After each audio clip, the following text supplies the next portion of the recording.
Welcome guys to my atomic talk on consumer driven contract test. So in the coming 10 minutes we will be talking about contract test and the new methodologies that is getting popular in you can say the era of microservices, that is consumer driven contract, how it can be used as a TDD for the service.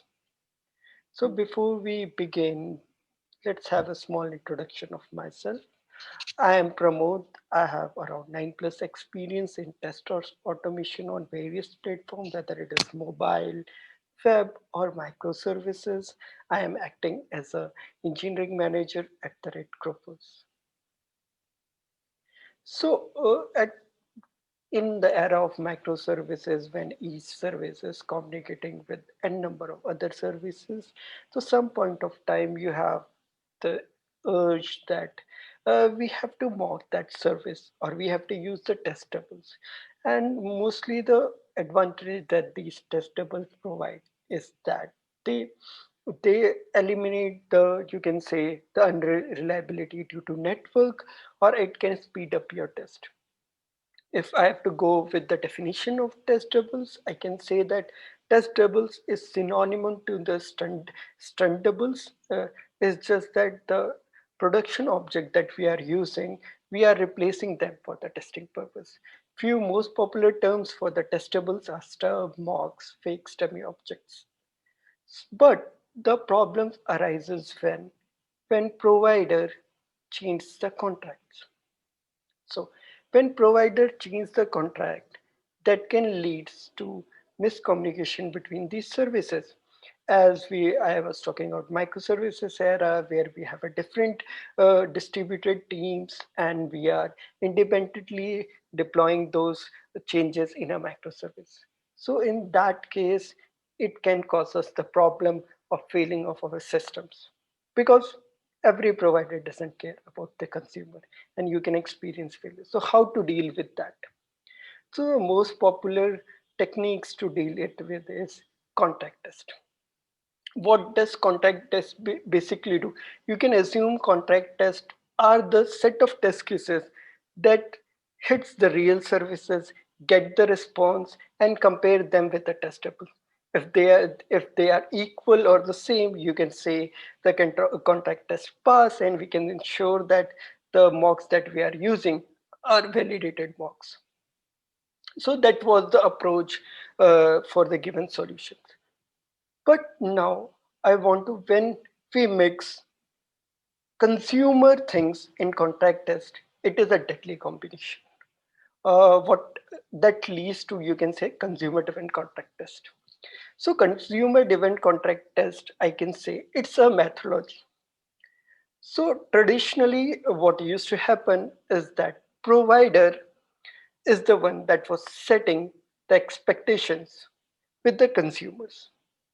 But in this approach, it is like that consumer is the one that is expecting the, you can say, the expectation, what response that he want to have received from the provider, and provider has to adhere to that. That is basically, you can say, it's a methodology that can give us the fruitful results. So how this methodology work of the consumer driven test case? As I've told, that consumer is the one that is setting up the expectations, and it record its expectations, probably you can say interactions. Interactions is the collections of the predefined request and the response that are stored in contract. Then these contracts are verified from the provider side. So what does it ensures? It ensures that every change that is going out in the provider has to match with the expectations of the consumer. In this term, you can enforce a TDD method for the development of the microservices, and you can ensure that consumer is working fine. What are the other benefits that you get out of this methodology of consumer driven contract test? So the first advantage of having this thing is that you are able to identify what are the interactions at the provider side that are not consumed by any of the consumers. So you can clearly say, you can weed them out. Or you can say that you can clear the tech debt at the provider end.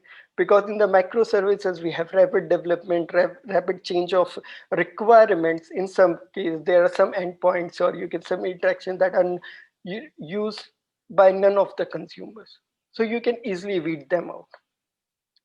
Another advantage that we get is well-fittedness. If you have to understand what is well-fittedness is, you can say that you went to a shop of to buy a jeans and you have the waist size of 28, but you get a jeans of size 30 or 32.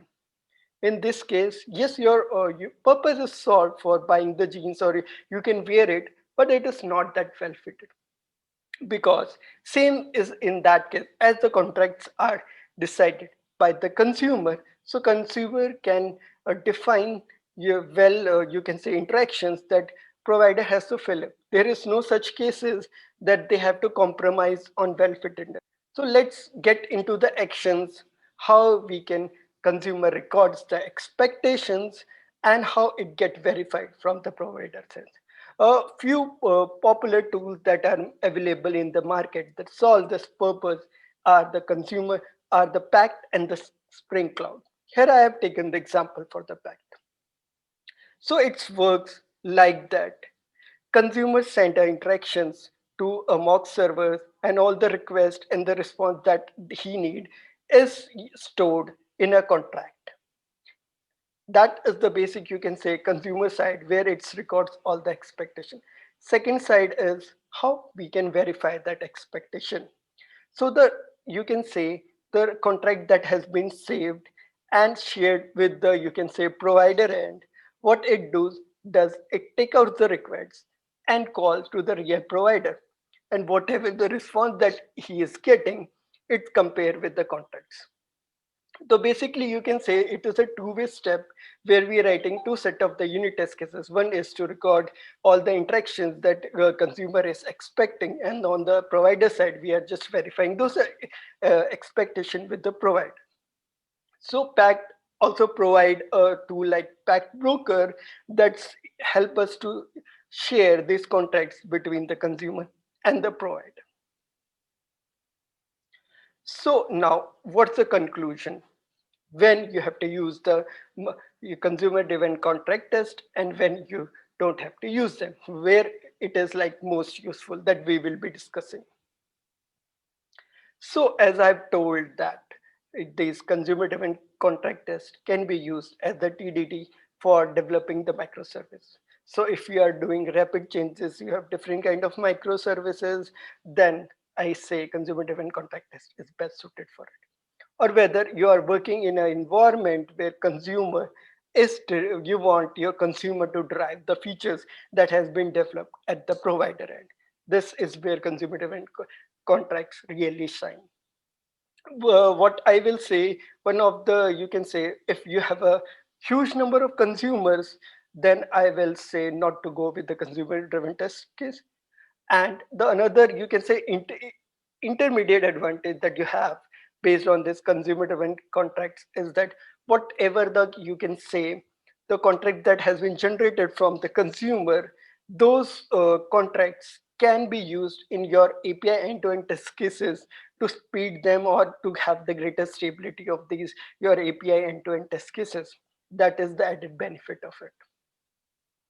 So in my opinion, these are the things that you have to keep in mind when you're choosing for the consumer-driven contract test. So as I'm talking a lot of the consumer about the consumer and the provider, just I want to highlight that no consumer right has been violated while making this stack. So that's all for